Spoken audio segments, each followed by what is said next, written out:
on a crazy Tuesday, and I'm not even talking about traffic yet.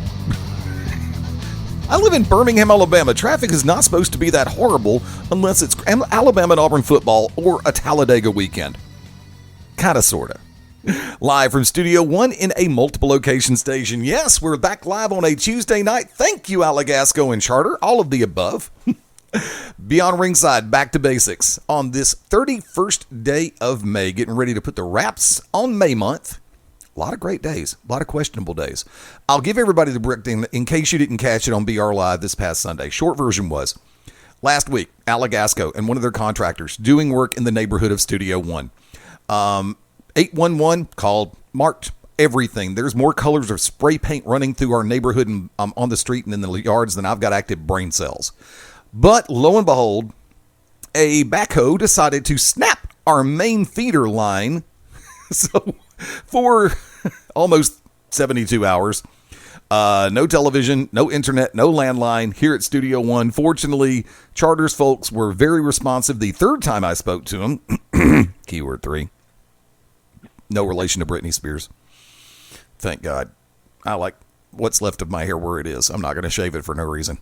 But they were able to come out. So to Brett and to Aaron, once again, I thank you guys so much for all the help in getting everything back up and running here at Studio One. Like to welcome in good friend of the family with Atlanta Wrestling Entertainment, Mr. Josh Wheeler. Josh, how you doing tonight, brother?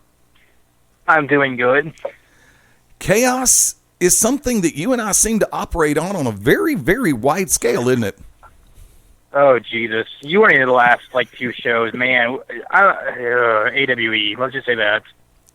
Well, look, I keep hearing, and unfortunately I wasn't able to make it to the last one thanks to situations beyond my control, and there have been a couple that I've tried to make it to that I've missed, and I want to go ahead and do, before we get out of the starting blocks, I was hit by a,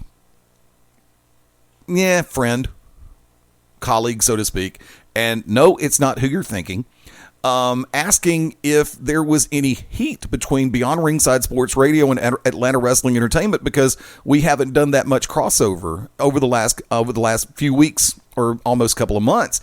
And I made it clear a couple of weeks ago, but I'm gonna let you answer it before I take it back over. Is there?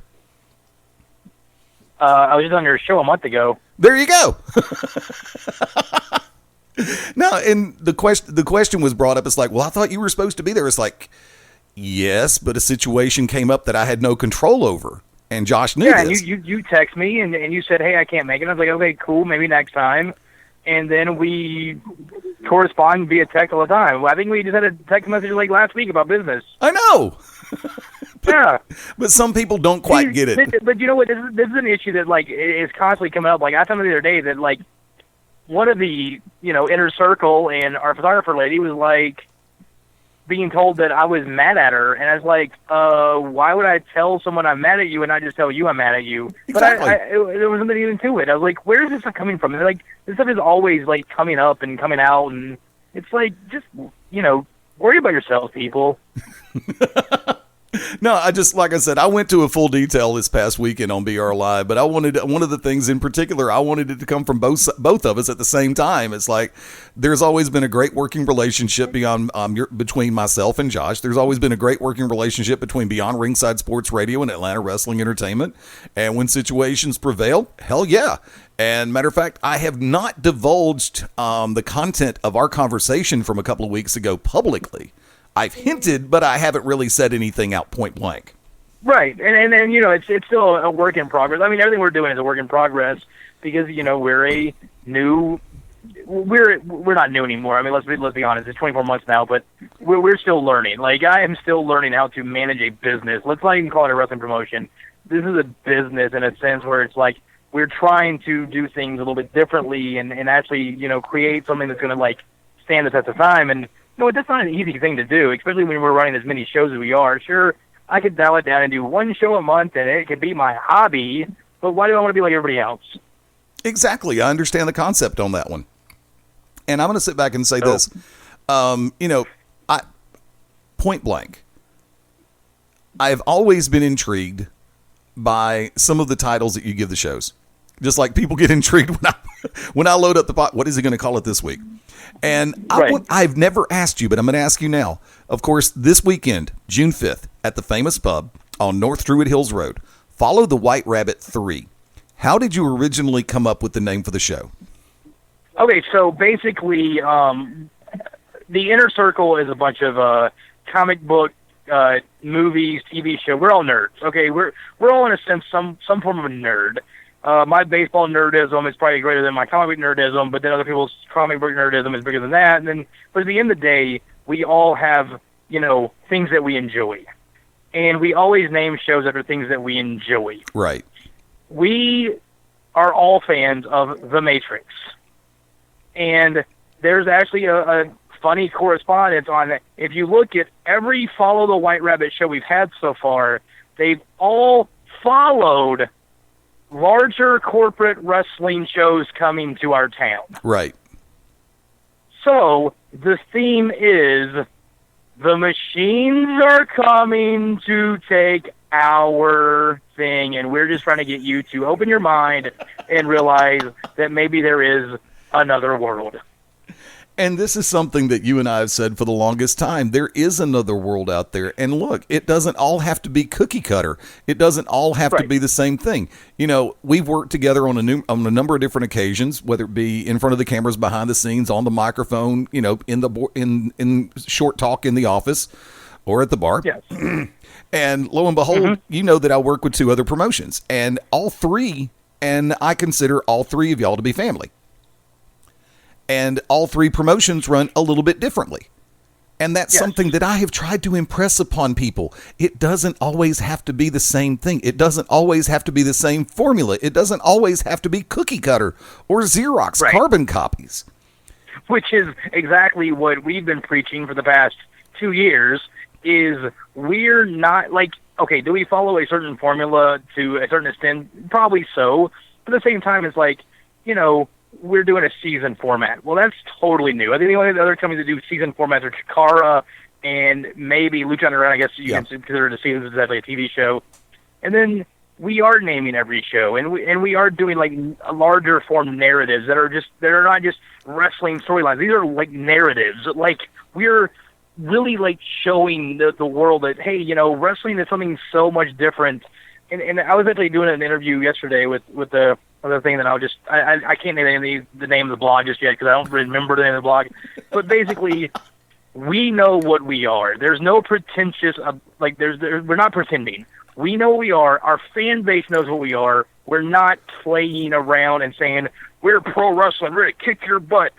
No, we're pro wrestling. Ha ha.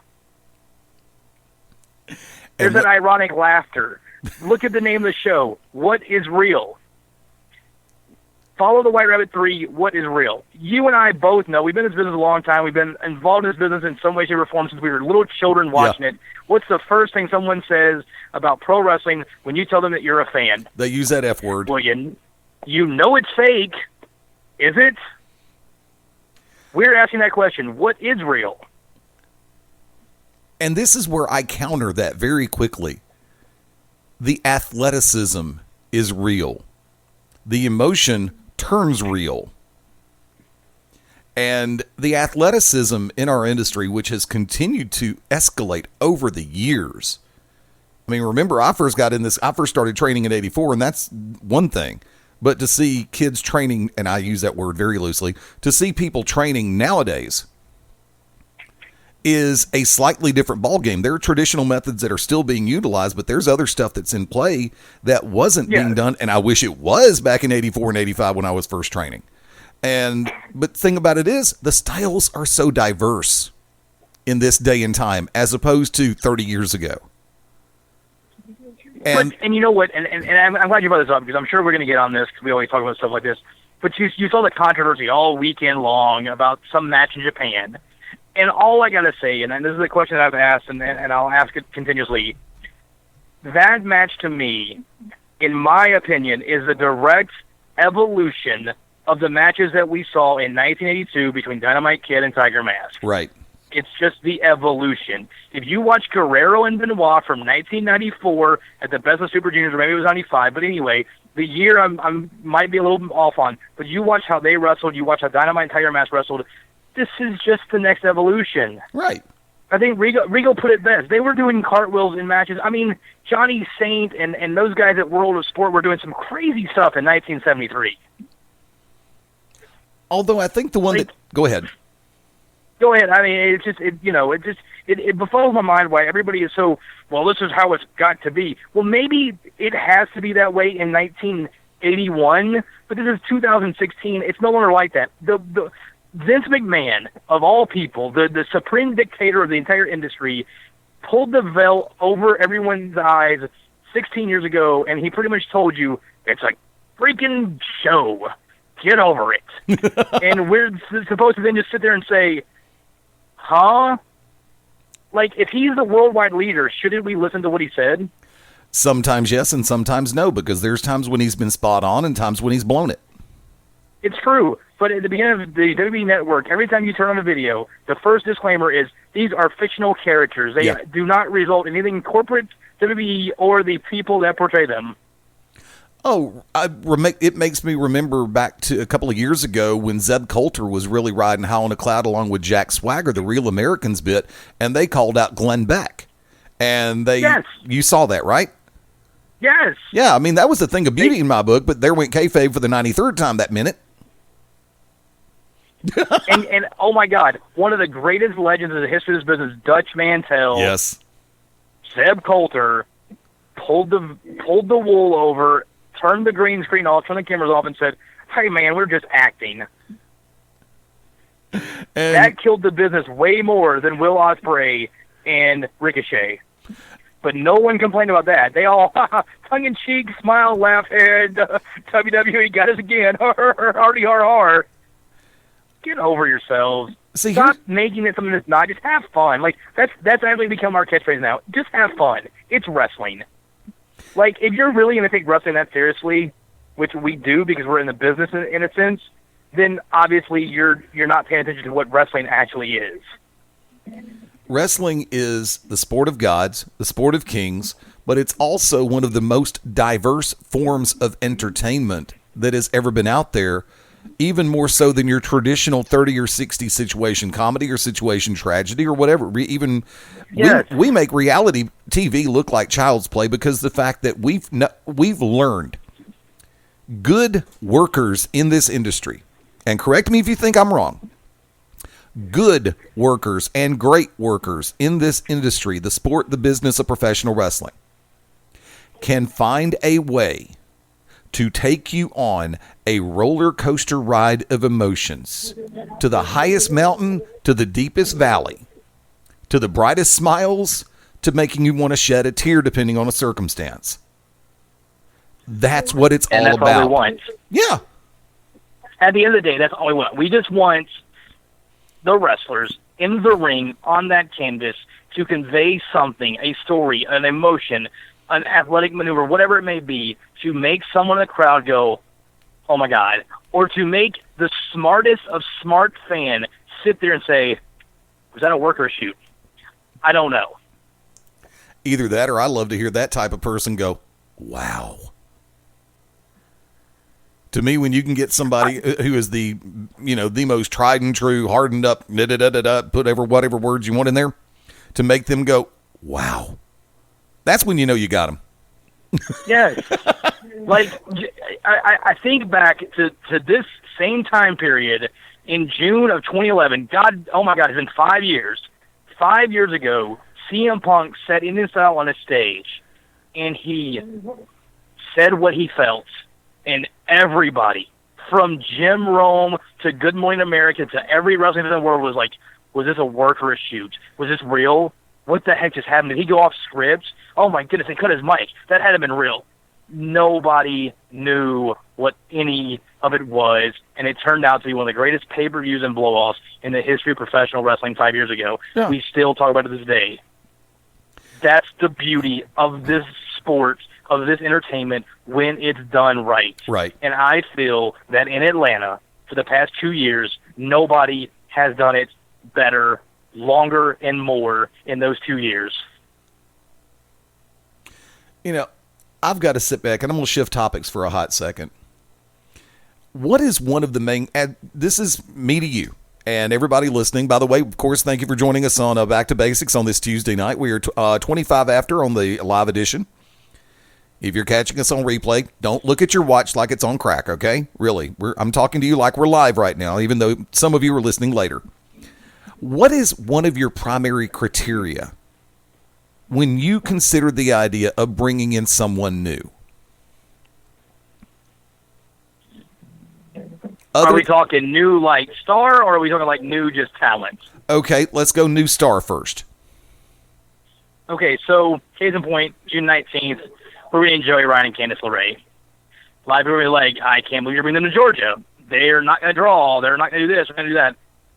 I sit there and I say, who deserves to come to Atlanta? Who can teach my core roster something new?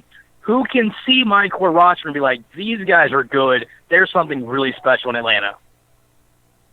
So I look at that. Then I look at who I feel epitomizes what is unique about this business. To me, Joey and Candice both are unique in their own right. They are national phenomenons on the independent level.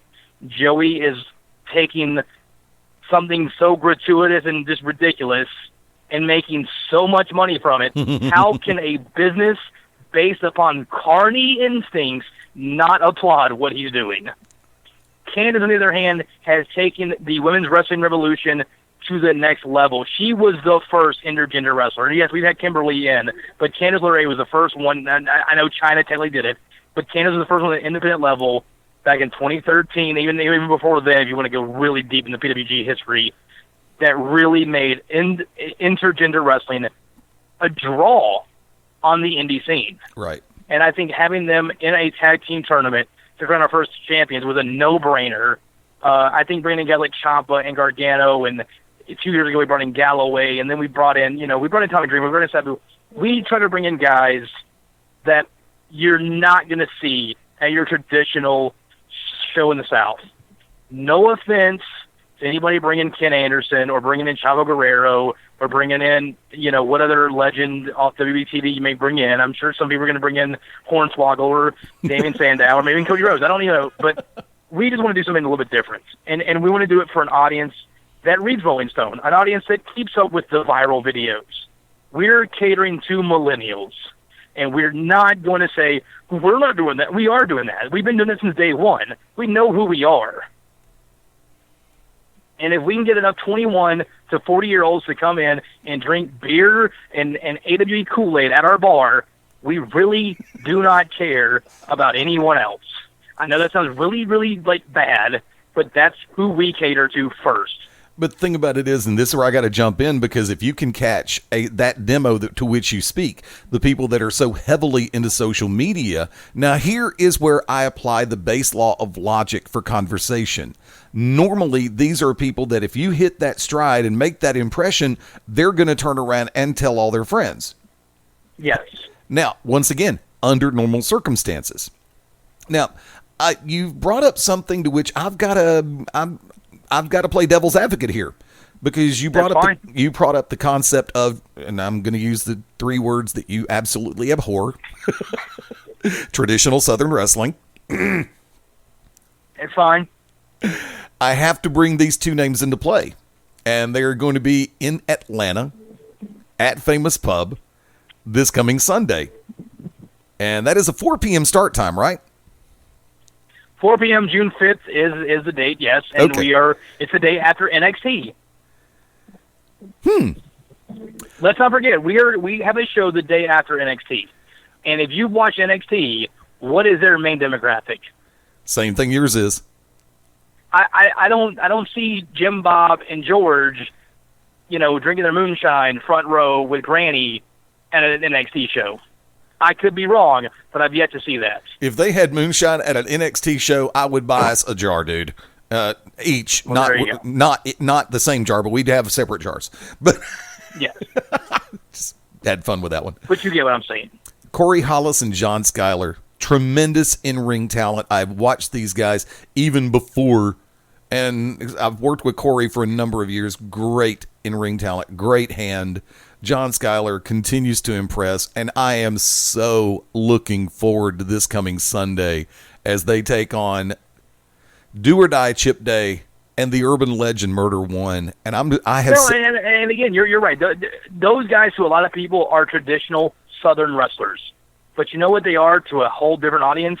They're NXT stars. True. They're on NXT Wednesday in, Wednesday out. They've had matches with The Revival. They've had matches with Enzo and Kat. They've had matches with Jordan and Gable. They were just on Raw recently against Primo and Epico. Right. These guys are on television and on the WWE Network on a consistent basis. So sure, a lot of people see traditional stars. Some people see WWE jobbers. We see the best talent in the Southeast, and that's what we always look for, the best talent in our local region first. Well, see, here's the thing about it, and I don't even use that J word anymore. I mean, I don't really use enhancement talent. I don't use. No, I know that you and I don't use it, but yes, I have seen people say, "Why do you want to bring those guys in?" Yeah, you hear from everybody. When I actually hear somebody ask a question like Schuyler and Hollis, I immediately come back with, "Have you really seen them work?" No, most of them haven't. I mean, that's the answer to most people that ask, "Why are you bringing those losers?" Losers, hell. Exactly, but you get what I'm saying. Like, you hear it. I mean, everybody's gonna hear it. I mean, I just had the other day. I just posted, like, I just read something on Reddit. Like, why would a company like AWE use a guy like Martin Stone as their top guy? Have you seen Martin Stone? He's fantastic. See, and this is something that I'm going to segue for a second because, okay, we've mentioned NXT and WWE, but there's another promotion that actually started its show 29 minutes ago on Tuesday nights. And lo and behold, I'll bring this into play. That aggravates me to the same extent as someone who still sits back and says, "Man, TNA sucks." When's the last time you watched it? 2 years ago. Right. Oh, so you haven't watched the current incarnation on Pop TV? No, but it sucked when I watched it last time, and I said I wouldn't watch it. Well, I'm glad you said you wouldn't watch it again, but you can't say it sucks. You can say it sucked then. Right. It's that same simile. If you have not watched the current product, if you haven't watched Martin Stone live in ring, you can't really say anything. If you haven't watched Corey Hollis and John Schuyler live, you can't really. I mean, okay, WWE. Go ahead. That's totally true. Like, I've always been told, if you don't vote, you can't talk about the government.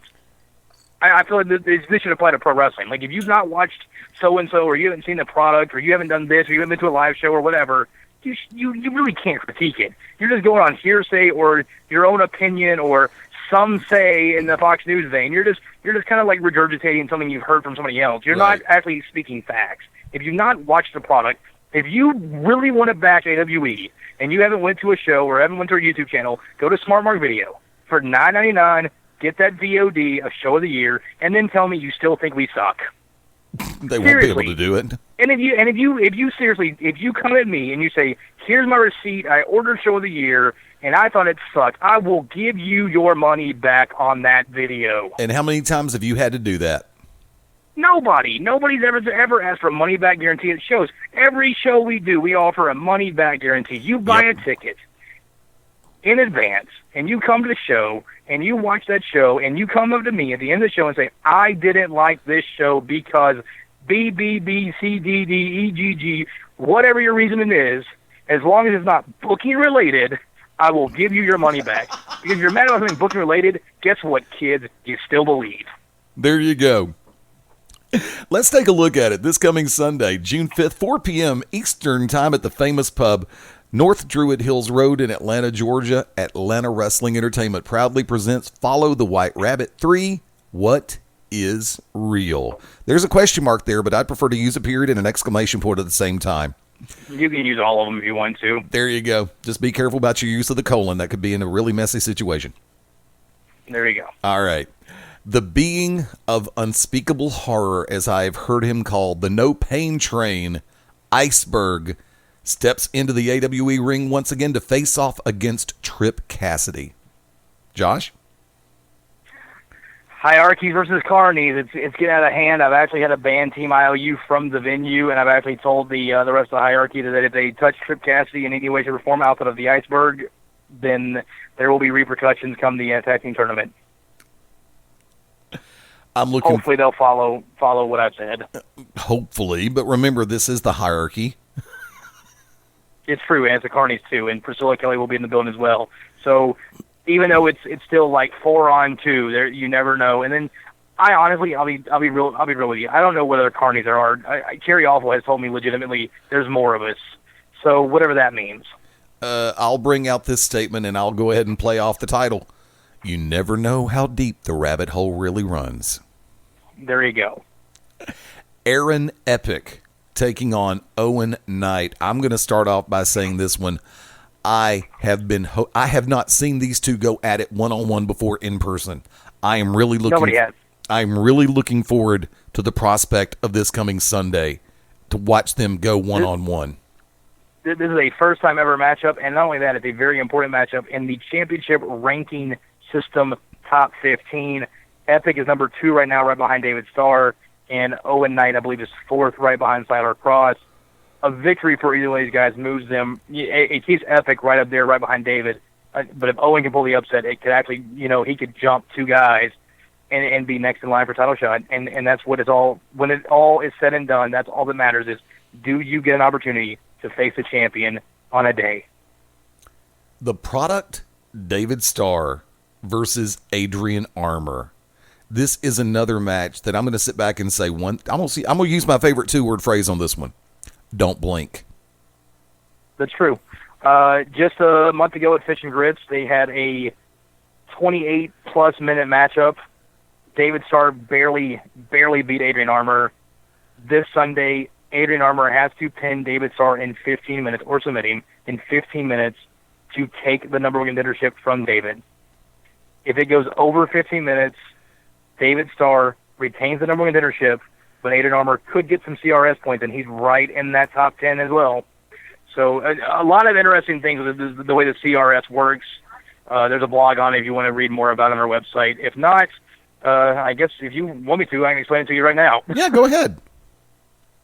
Real quickly, it's literally a mathematical formula where wins, quality wins, and number of matches you have actually do factor into this whole light formula. And so far, I mean, the points are neck and neck. I mean, David Starr earned the number 1 contendership for a second time by beating Armour a few weeks ago, and now he's defending it again. But if Armour can win this matchup, it's a quality win by beating David, and it's another victory for Armour, and that would be another total match for Armour. And, it's one of those things where it's like, hey, this could move him all the way up to 3rd, if not 2nd. I'm going to use... So even if he doesn't win the number 1 contendership, he could still move up in the rankings, right, which still could eventually give him a shot at Jimmy Rave. Now, does the match itself have a 15-minute time limit, or is it... No. Okay. The match will have a 60-minute time limit, or 30-minute time limit, actually. 60-minute for title matches, 30-minute for CRS matches. So we'll have a 30-minute time limit. So it can continue past the 15-minute mark. And if Armour does win outside of that 15, it still counts as a quality match, quality win. He just doesn't get the automatic jump. He just will not completely jump David in the rankings. Right. And actually, David was with us here on Beyond Ringside a couple of weeks ago. Always great to have him on board. I'm looking forward to having him back on again sometime soon as well. We hinted to this one a minute ago, and we were using it for a point of reference. But I want to go a little bit more in depth on this one. Corey Hollis, John Schuyler, taking on Do or Die Chip Day and the Urban Legend Murder One. Now, I'm going to let you do the pronunciation because I always use both of them, whether it be the Kraken or the Kraken. Which one do you prefer? It is the Kraken of the hierarchy, and that it will be unleashed this Sunday at Famous Pub. A lot of personal animosity behind the scenes between these 4 men. Chip Day and Murder One do not like John Schuyler and Corey Hollis. It was actually quite painstaking to make this match happen, believe it or not, because Corey didn't want to work with Chip. Plain and simple. There's some bad blood from something that happened many years ago when they used to travel together. That's about all I can be told, and that's about all they're either side's telling me. But all I'm going to say is what is real. Well, see, therein lies the funny part, because I know that a little while back there was a begrudging alliance between Hollis and Day in another area, which I'm not going to go too deeply on. But I'm also going to sit back and say, once again, that was a begrudging alliance, and that came to a crashing halt. So I know there is going to be some bad blood left over from that one, and the culmination of that. I'm not going to use the word. I got to retract that word, because I don't think that one match is going to settle any differences between Chip Day and Corey Hollis. That's no. And that's the thing is, like, a while back, and then this is something that too that social media, like, I guess Chip said something about John Schuyler, or John Schuyler said something about Chip, and there's been a war of words there, and then there's been some issues in locker rooms throughout the Southeast that the guys have been on shows together. So, yeah. Like I said, this is gonna be a very interesting show, and of course, Chip's got father murder with him, so the father's gonna usually take over the son in most fights. Some call him Murder One. No offense to Corey or Schuyler, but Murder One, 6'3", 267 pounds. Understandable. I mean, and the urban legend, and like I said, I don't know if I've ever told you the story, but one of the first times when I first ran across him on Facebook, lo and behold, he actually had the moniker on there, your grandmother's favorite wrestler, and that just stuck with me from that. That stuck with me longer than the urban legend has. It's just one of those where it's like... And it's probably still true. It probably still is true. Mine's probably looking down... in the West Georgia area. In the West Georgia area, the grandmothers do love some Murder One. Yeah, true. Now, before we go on to the next one, I do want to ask a quick question. I know that AWE had been branching out into different areas. Is that working relationship still intact? As far as I know, it is, yeah. Okay, I didn't know. I haven't seen. Honestly, I've been on the road so much lately, and I've been dealing with so many other situations in and out of radio and in and out of my daytime job. I have not seen word come down the pike about that particular city, so I didn't know if it was or not. Which city? UIW. Oh yeah. We just did the boxing with them a few weeks ago. Okay. Because, like I said, yeah. Their last show was May 14th. They haven't ran recently, and as far as I know, Stan and I are still cool. Stan still works for AWE as a referee, and we Stan and I still have an agreement on certain guys that we're looking at, certain guys he's looking at, and vice versa. And we're still as far as I know, we're still friends. So. Well, see, therein lies the funny part again. Rather than speculate behind the scenes or to other people, I decided.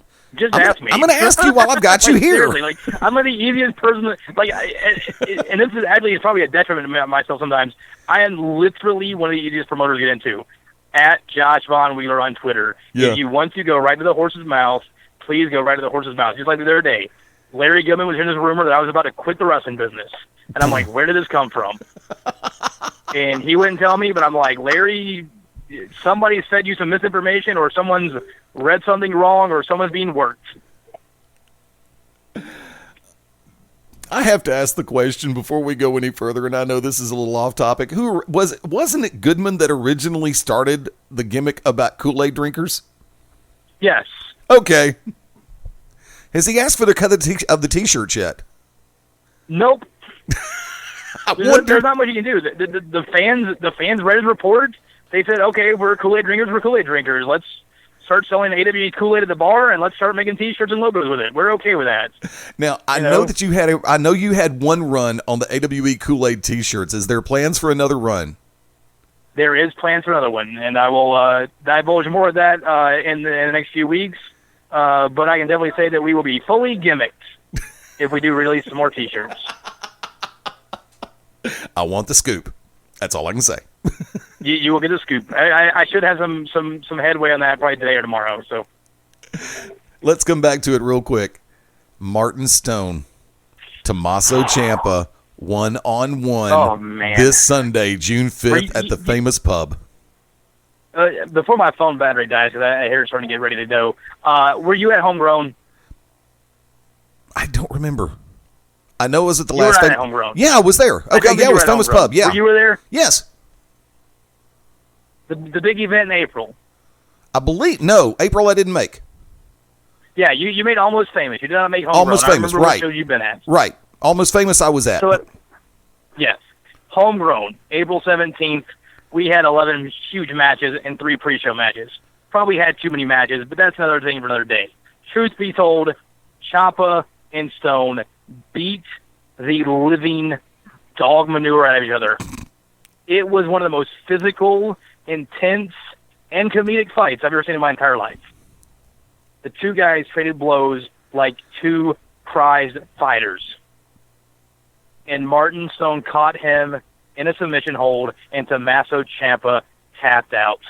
And I found out just 2 hours before that event that Tommaso Ciampa will be back in June for what could be his final date in Atlanta for the time being, as he goes off to win the Cruiserweight Classic.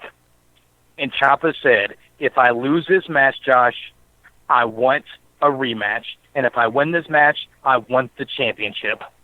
And I said, Ciampa, you beat Martin Stone, you got Jimmy Rave. And he came just a little short, but he said, I want Martin. And he's got Martin. Ciampa is out for revenge because this man doesn't lose very often in today's independent scene. And when he does lose, he gets his rematches, and he makes sure that he makes everyone remember that he didn't lose the first one. It's going to be a fight. There's no way around it. The two guys hooked up at NXT. You can go on the WWE Network right now. You can watch their 8-minute classic, or you can hold your horses for a few weeks, and you can watch their 21-minute classic on Smart Mark Video, or you can be at the famous pub live, and you can see the rematch that could go as long as the famous pub will let us keep the doors open, and as long as the two guys keep fighting. I've got to ask the question. He is dead center on the poster. Will Jimmy Rave be there this coming Sunday? Jimmy Rave is actually there, and Jimmy Rave will address two things. He will address the fact that he's closing in on 2 years as a champion, and he will also divulge when he will defend his title again. Because right now, he was going to possibly defend the belt on June 5th against David Starr when Adrian Armour jumped the gun and challenged David Starr to a rematch. So, Jimmy has no opponent right now, but Jimmy Rave will be there. Who knows? He could have a tune-up match. He could pick somebody to defend the title against. You never know with Jimmy Rave. He's a fighting champion. As bad as we all hate him for being in the hierarchy, there's no doubt about it. He is the crown jewel of professional wrestling in the Southeast, and he is the savior of Atlanta wrestling entertainment. And I know that there's more going on, but you said that you're holding some major surprises for this coming Sunday, June 5th. And Yes. I'm gonna say, if there is one that you'd like to divulge, the floor is yours. If not, I completely respect your decision. Well, I will let you guys know that after close deliberation, we are going to allow Cold Hard Security, a.k.a. the Cold Hard Defense Contractors, of Paul Coldhard, Jacoby Boykins, and Chris Main, to wrestle the Sound and the Fury. This weekend? This weekend. Holy cow. And if Paul Coldhard's team can win that matchup, they may be able to get in the tag tournament. That's a good one. That's big news. First off, and I Mickey appreciate Knuckles that. will be in action. That's all. That's all I can tell you. Say what now? Mickey Knuckles will be in that. Well, she'll be there. She will be doing something. Like, no one's accepted the challenge yet. So there you go. Okay, folks, I will sit back and say this. I have had a chance to work with Mickey on a number of occasions. Tremendous young lady in this industry, and I will sit back and say a very diverse individual can work any style that is put in front of her. If she is going to be in action this coming Sunday, for those who are fans of real women's wrestling, she is one that you definitely want to keep your eye on. I also see somebody else on the poster, but I'm going to let that. I also, temptation is there, but I'm going to resist the urge. And well, I mean, like I said, there are girls on the poster as always, because we are catering to that demographic. Yes. But at the same time, we Kiera and Priscilla have been asked, do you want to face Mickey Knuckles? Ashton Starr was also asked if he would like to face Mickey Knuckles. Ooh. No one's responded yet to Mickey Knuckles' challenge. But as anyone knows, anything goes in the Raw division. So who knows? Maybe they all gang up on and try to fight her. Who knows? It's the Raw division. That's true, and it is an animal all into itself. I know that you It really actually is. I know that you said your phone sounded like it's wanting to go kaput, so I'm going to let you enjoy the rest of your night, but I'm asking you to throw it all out there. Ticket prices, availability, doors open, go for it. Well, right now, if you go to AtlantaWrestlingEntertainment.com and you click on our news site, we are running a very special birthday sale for the next 4 days. up until June the 4th, you can purchase tickets for Sunday's event and the tag team tournament for $45. That will include a meet and greet to meet the Bible Belt's favorite pro wrestler, Joey Ryan. Also, you can meet Candice LeRae. You'll also get a chance to meet Tommaso Ciampa and Martin Stone and some of the people that will be at Famous Pub this Sunday. So you can get all those tickets for $45. That, you know, you get to pick your section. There's a few front row seats left. You can get the whole deal, $45. And that's the two shows we got going up. Social media, ATL Wrestling ENT on Twitter, Instagram, YouTube, and Snapchat. The website's always AtlantaWrestlingEntertainment.com and Facebook.com/Atlanta Wrestling Entertainment as well. And like I said earlier, you can reach me at Josh Von Wheeler. Do not ask me stupid questions because I will respond with a stupid answer. What has been the dumbest question you've received so far on your personal account? You should book Hornswoggle. That wasn't a question. Why don't you guys book Hornswoggle? Okay, that's the form of a question. Thank you, Alex Trebek. Actually, if you want to get really technical, anything your former one of your former hosts asked me is just because they're dumb and just in general. Okay. God love you, man. And actually, the moratorium on utilizing that name is still on. Actually, no, it came off about 3 weeks ago. I apologize, but we're just going to let that go. Josh, it is always a pleasure, brother. Always appreciate you taking the time to come on. And I kind of hinted at it. Situations look like they have changed, so you may see me this coming Sunday if that's cool. I am not holding my breath, Eddie. I'm working on it. In the words of one I of love you, but I'm not holding my breath because the last 3 times you said I'm definitely coming, you didn't show up. 2 out of 3. The one time you told me you probably wouldn't be there, you showed up. So 2 out of 3 because I told you for sure I'd be at Famous Pub, and it was homegrown. Yeah, like a day before. 2 days. Whatever. Whatever. Which version? Godsmack or Butthole Surfers? No comment. There you go. I'll take the Godsmack version. Thanks for playing. Ladies and gentlemen, good friend of the family and the man with Atlanta Wrestling Entertainment, Mr. Josh Wheeler, right here on Back to Basics. Hang tight. Going to the top of the hour break a little bit early. When Back to Basics returns, going to be joined by my co-host, Phil Stamper, coming on board in just a few, right here on the Beyond Ringside Radio Network and ProWrestlingRadio.net. This is Dale the Demon Torborg, and you're locked in to Beyond Ringside. When planning your next party or special event, insist on the best. Full Range Entertainment is a professional entertainment company providing a full range of services. From professional disc jockeys and MCs to catering and photography, when the details of your special day must be perfect, call us first. Wedding receptions, corporate parties, school functions, birthday celebrations, and more. We also have Birmingham's largest selection of karaoke tracks available. With over 40 years combined experience, Full Range Entertainment can provide you with the talent and professionalism you need and deserve to make your next event one you'll never forget.